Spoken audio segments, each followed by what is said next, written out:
తెలంగాణ ప్రభుత్వం ప్రతిష్టాత్మకంగా నిర్వహిస్తున్న ప్రజాపాలన ప్రగతి ప్రణాళిక కార్యక్రమాన్ని మహాత్మా గాంధీ విశ్వవిద్యాలయం జాతీయ సేవా పథకం యూనిట్ 1 and 2 ఆధ్వర్యంలో university college of arts and social sciences విద్యార్థులు నిర్వహించడం జరిగింది. ఈ కార్యక్రమంలో భాగంగా యూనివర్సిటీ ఆర్ట్స్ కళాశాల ప్రాంగణంలో కార్యక్రమాన్ని నిర్వహించారు.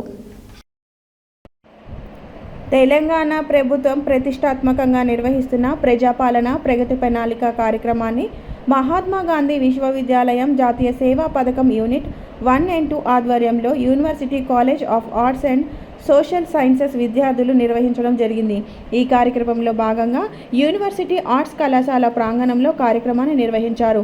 కళాశాల చుట్టుపక్కల ప్లాస్టిక్ వ్యర్థాలను తొలగించడం మరియు చెత్తను తొలగించి కళాశాల ప్రాంగణాన్ని పరిశుభ్రంగా ఉంచడం జరిగింది.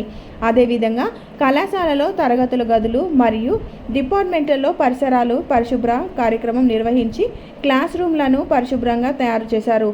ఈ కార్యక్రమంలో ఆర్ట్స్ కళాశాల in-charge principal doctor K Arunapriya, జాతీయ సేవా పథకం program officer doctor Mohammed Sharif, Myathari Anand, వివిధ శాఖల అధ్యాపకులు Acharya V Srinivas, Acharya Vijayababu, Acharya Mohan Reddy, doctor Pandarayya, doctor Ravinder Reddy, doctor Panasa Ramakrishna, doctor Satyanarayana Reddy, doctor Anitha Kumari, doctor Aravind, Anil Kumar, Chakri, Nagarjuna, Vivek, ఇతర అధ్యాపకులు విద్యార్థులు పాల్గొని కార్యక్రమాలను విజయవంతం చేశారు.